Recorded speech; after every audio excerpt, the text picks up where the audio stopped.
Good morning again. Welcome to the Morning Mindset. We are here together every morning of the year.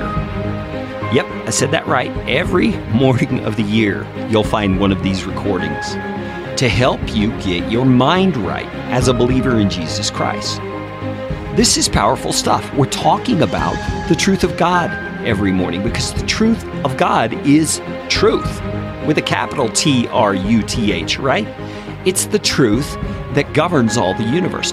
And the more we can align our thinking with God's truth, the more we'll be able to live in this world in a way that is aligned with truth.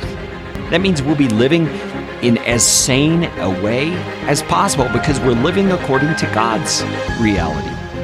And we've been looking at Romans chapter 3 the last few days, looking at what God has done for us in Christ, because it's important that we understand what He's done because it tells us who we are. And that's one of the things we struggle with every day, is knowing who we are in such a crooked world, in a world that's going crazy. We have to be grounded. We have to know who we are, because if we don't know who we are, we'll be pushed around by the people and the philosophies and the circumstances that happen in this fallen world. And Romans chapter 3 gives us this load of truth.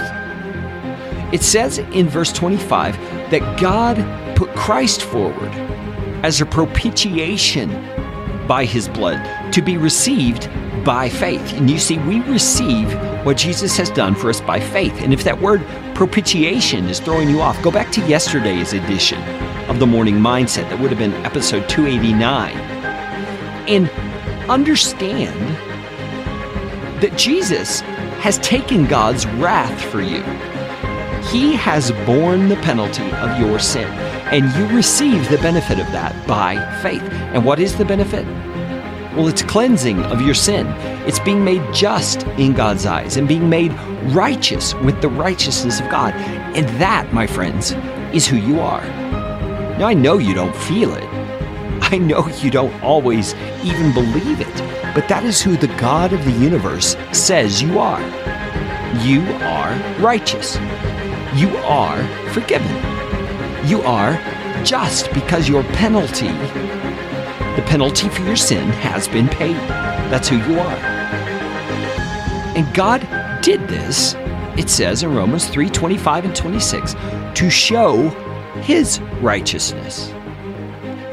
Now hang on a second. God is sending Jesus to the cross to show His own righteousness? Yes. Because here's what it says, because in His divine forbearance, so in His patience, He had passed over former sins. And that makes total sense if you think just a moment about it. He by the time Jesus was sent to the cross, there were so many people who had lived and so many sins that had been committed. And Jesus had not yet died to pay the price for any sin. So in God's patience and forbearance, He had passed over former sins. And then in verse 26, it says, He sent Jesus to the cross to show His righteousness at the present time, so that He might be just in punishing sin, which He did in Jesus, but also the justifier of the one who has faith in Jesus. So you see, Jesus was God's means of not only being the righteous judge, but also being righteous in His mercy and forgiveness. You see, God had a way of doing both, of condemning our sin and condemning us as sinners, but also forgiving us. And He did it all through the perfect sacrifice of Jesus Christ. So you can stand confidently today, not in your own righteousness, but in the fact that God has made you righteous through what Jesus did for you on the cross. So you can stand confidently today. This day, you are God's righteous son. You are God's righteous daughter. Stand confidently in that today, no matter what the world throws at you, no matter what people or philosophies might say about you, or even how you feel. Live today confident. You're a righteous child of the King.